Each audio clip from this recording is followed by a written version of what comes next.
शिक्षक। पिछली कड़ियों में हम इनके बारे में काफ़ी कुछ जान चुके हैं। ये ज़्यादातर नियति के घेरे में माध्यम और उनके मार्गदर्शकों की मदद करते हैं, एक शरीर के लिए निकटस्थ भविष्य की समय रेखा को खोजने में। वैसे तो घेरे में ये दिखाई नहीं देते, मगर दिखते भी हैं तो बहुत धुंधले से, और घेरे में आने वाली आत्मा से ज़्यादा इनकी घनिष्ठता भी नहीं होती। वैसे तो जो उच्च कोटि की आत्माएं होती हैं इस क्षेत्र की, उनका कार्य बहुत व्यापक है। लेकिन जो आत्माएं अभी प्रशिक्षण ले रही हैं, ज़्यादा पारंगत नहीं है इसमें, अभी नई नहीं है वो, इस क्षेत्र में बहुत कुछ ऐसा है जो वो नहीं जानती। अब जब जानती ही नहीं तो उनसे उगलवाया कैसे जाए। डॉक्टर न्यूटन का सोर्स भी तो माध्यम ही थे ना। ऐसी आत्मा धरती पे होनी भी तो चाहिए, और होने के साथ साथ उन्हें मिलनी भी चाहिए। सबका रिग्रेशन तो वो नहीं कर सकते थे, इतने लोग हैं दुनिया में। खैर, इतने वर्षों में जाके एक समय शिक्षक से उनकी मुलाकात हुई, और वो भी अभी नौसिखिया था, प्रशिक्षण ले रहा था। बहुत ज़्यादा उस विषय में वो भी नहीं जानता था, लेकिन जितना कुछ भी वो उससे जान पाए उन्होंने इस बुक में शेयर किया। उस आत्मा का नाम था ओबिडम। ओबिडम पेशे से तो एक इंजीनियर थे, लेकिन आत्मा लोक में एक समय शिक्षक बनने का प्रशिक्षण ले रहे थे। अपनी दो जिंदगियों के बीच ये धरती पे आकर समय का अध्ययन करते थे। इस कला में ये विशेषज्ञ बनना चाहते थे, समय रेखाओं की यात्रा करना चाहते थे। ये कहते हैं कि मैं भौतिक विश्व में रहने वाले व्यक्तियों के विषय में क्रम को समझना चाहता हूँ। आत्माओं के उनके जीवन चुनाव में सहयोग करने वाले आयोजकों की मदद करना चाहता हूँ। लेकिन ये काम बहुत धीमे चल रहा है। मैं एक नौसिखिया हूँ ना, मुझे कई परामर्शदाताओं की ज़रूरत है। आगे ये अपने काम के बारे में बताते हैं कि समय के साथ कार्य करने के लिए हमें स्थान संबंधी हस्त कौशल सीखना पड़ता है। हम आम नमूनों के साथ काम करना शुरू करते हैं और फिर वास्तविक चीज़ों का सृजन करते हैं। अच्छा, समय से याद आया, हम भी समय में आपके साथ बने रहें, इसके लिए ज़रूरी है कि आप एक लाइक और एक कमेंट ही कर दें, वरना पता चले डायनासोर की तरह हमारा ये चैनल भी विलुप्त हो जाए और कोई समय शिक्षक आकर हमारे इस चैनल का पोस्टमार्टम करे। और किसी को शेयर कर देंगे तब तो हम 10 डायनासोर के बराबर अकेले हैप्पी हो जाएंगे। खैर, ये तो मजाक था, पर कर दिया करिए, हमें भी अच्छा लगेगा। आगे बढ़ते हैं। माध्यम कहता है कि हम आम नमूनों के साथ कार्य शुरू करते हैं। अब ये आम नमूने क्या हैं? जैसे विशालकाय वाष्पीकृत कुंड, यानी जो समय के साथ सूख चुका होगा, उसमें भंवरदार तरल ऊर्जा का उन दरारों में पतलापन, जहाँ दृश्य उनके लिए छोटे अंशों का रूप धारण करते हैं। ये कहते हैं कि दरारें खुलती हैं और हम घटती बढ़ती रोशनी की नालियाँ देखते हैं जो प्रवेश के लिए तैयार हैं।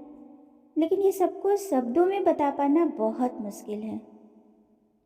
अब डॉक्टर न्यूटन इनसे कहते हैं कि ठीक है, पर अभी तुम कहाँ पे काम कर रहे हो, कौन तुम्हें पढ़ाता है?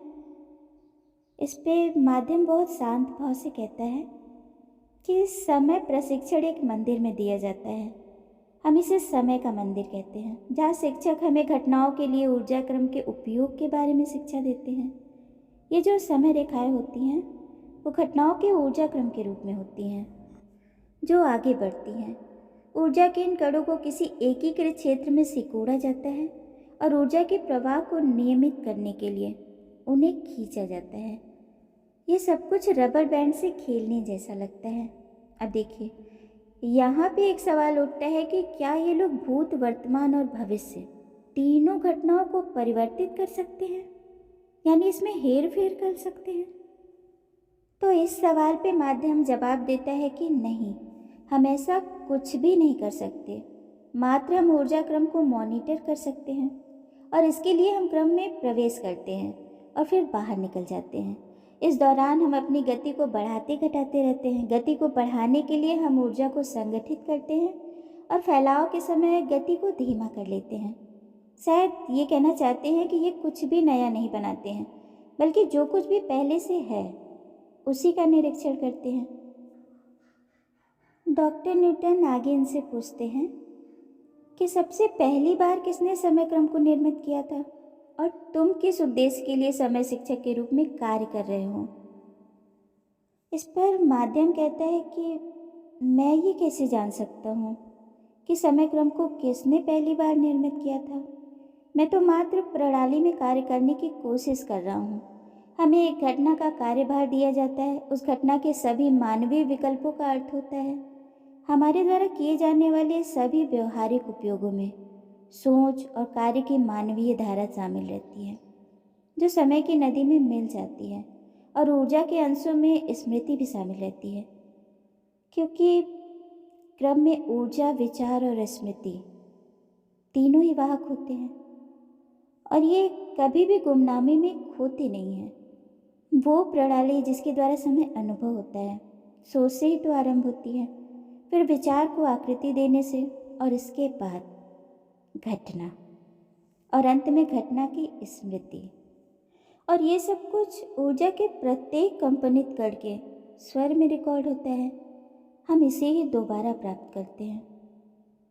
देख रहे हैं, यहाँ भी सारा खेल ऊर्जा का ही है। माध्यम आगे कहता है कि क्रम का अस्तित्व सभी प्रकार के वैकल्पिक तत्वों में होता है, यानी सब में व्याप्त है ये। और यदि किसी में इन्हें खोजने का कौशल है तो ये खोज को रोचक बना देता है। अध्ययन के लिए हम सभी चीज़ों का निरीक्षण कर सकते हैं, सारे मानवीय इतिहास का पुनरावलोकन करते हैं हम, क्योंकि ये भावी पुनर्जन्मों के लिए उपयोगी होता है। आगे ये कहते हैं कि मैं अतीत के दृश्यों का अध्ययन करता हूँ कि क्या हुआ था, यानी ये खुद को एक पुरातत्ववेत्ता के रूप में देखते हैं, जो अतीत और वर्तमान की घटनाओं का अध्ययन करते हैं। भविष्य एक तरह से अंधकार में होता है, इनके क्रम अस्पष्ट होते हैं।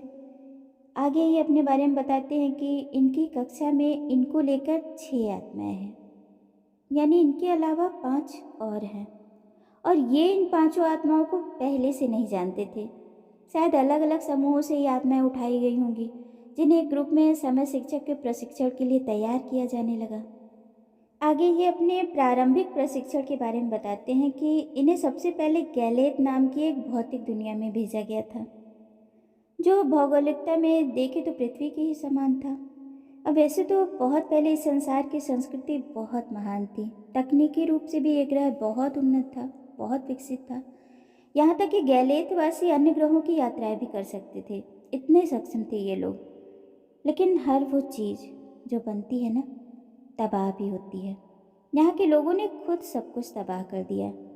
अब जिस समय ये लोग गए थे गैलेत पे, वहाँ कोई भी बौद्धिक प्राणी नहीं था, पूरा ग्रह खाली था। इन लोगों ने वहाँ जाने के लिए गैलेत वासियों की तरह ही मानवीय आकृति धारण कर ली थी, यानी वहीं के लोगों का शरीर, जो पारदर्शी भी था ताकि इन्हें कोई देख न सके। वहाँ के लोग पीलापन लिए हरे रंग के होते थे, बहुत लंबे, छरहरे, और वो भी बगैर किसी जोड़ के। उनकी आंखें लंबी, चौड़ी, बहुफलकों के कीटों के समान थी। अब वैसे तो गैलेतवासी बहुत बुद्धिमान थे, पर वही है ना, घमंड ले डूबता है आदमी को। उन्हें लगता है कि अब हम अपराजय हैं, कोई हरा ही नहीं सकता हमें, और मूर्खता की यही सबसे बड़ी निशानी होती है। इतनी उन्नत संस्कृति, इतना तकनीकी डेवलप ज्ञान, सब चौपट। बाहर से कोई आए ना आए, हम आपस में ही लड़के ख़त्म हो जाते हैं। कहते हैं ना, हर सिक्के के 2 पहलू होते हैं। ज़्यादा ज्ञान फ़ायदेमंद भी होता है और नुकसानदेह भी। दूर क्यों जाना, अपनी ही पृथ्वी को देखिए। ये जो सब परमाणु हथियार है, ये सब का क्या होगा? कभी न कभी, कहीं न कहीं ज़रूरत पड़ सकती है, और ज़रूरत नहीं भी पड़ी तो हो सकता है किसी मिस्टेक की वजह से कोई गड़बड़ हो जाए, या किसी असामाजिक तत्व के हाथ लग जाए वो फार्मूला। क्या होगा तब? धीरे धीरे हम भी खुद ही अपने दुश्मन नहीं बनते जा रहे हैं। ज़रूरी भी है ये कि भाई बाकियों के पास है तो हमारे पास भी होना चाहिए, सुरक्षा की दृष्टि से। पर लंबे समय बाद नहीं लगता कि गैलेतवासियों की तरह धरतीवासी भी हो सकते हैं।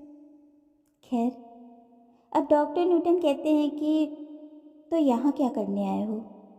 सारे काम तो वहाँ के ख़त्म नहीं हुए होंगे। इस पर माध्यम कहता है, तुम समझ नहीं रहे हो, उनके समय क्रम का अब भी अस्तित्व है। हम इस स्थान के प्राचीन इतिहास के साथ परस्पर कार्याभ्यास कर रहे हैं।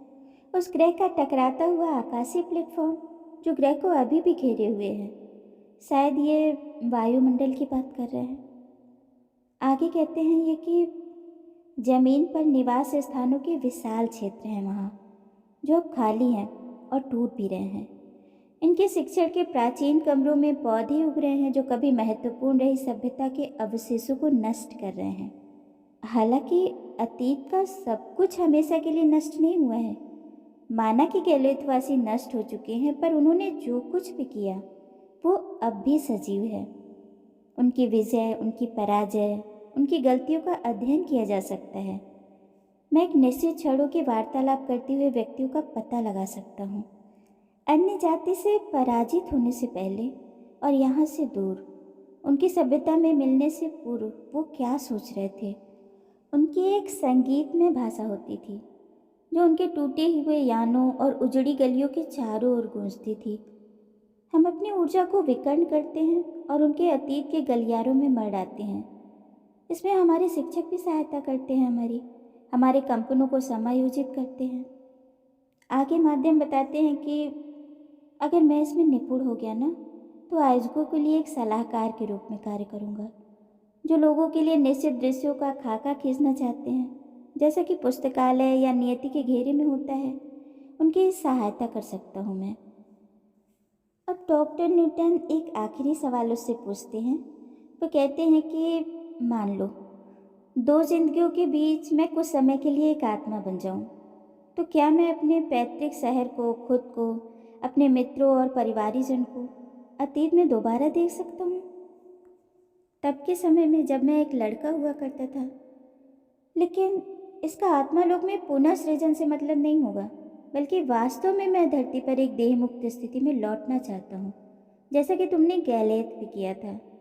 अब इस पे माध्यम मुस्कुराते हुए कहता है, निश्चित रूप से कर सकते हो, पर इसके लिए तुम्हें एक निपुण शिक्षक से सहायता की आवश्यकता पड़ सकती है। सुधार करने के लिए कोई भी कच्चा काम करने की उम्मीद मत करना। याद रखो, तुम प्रेत बनोगे। चलिए, इसी के साथ ओविडम का ये केस तो यहीं पे समाप्त होता है। अगली कड़ी में हम स्वतंत्र इच्छा शक्ति के बारे में जानेंगे। नियति और स्वतंत्र इच्छा, ये दोनों साथ साथ कैसे हो सकती हैं? बहुतों को इस बारे में कन्फ्यूज़न रहती है। उन्हें लगता है कि ये दोनों एक नहीं, बल्कि विपरीत शक्तियाँ हैं। क्या सच में ये दोनों अलग अलग हैं? देखते हैं अगली कड़ी में।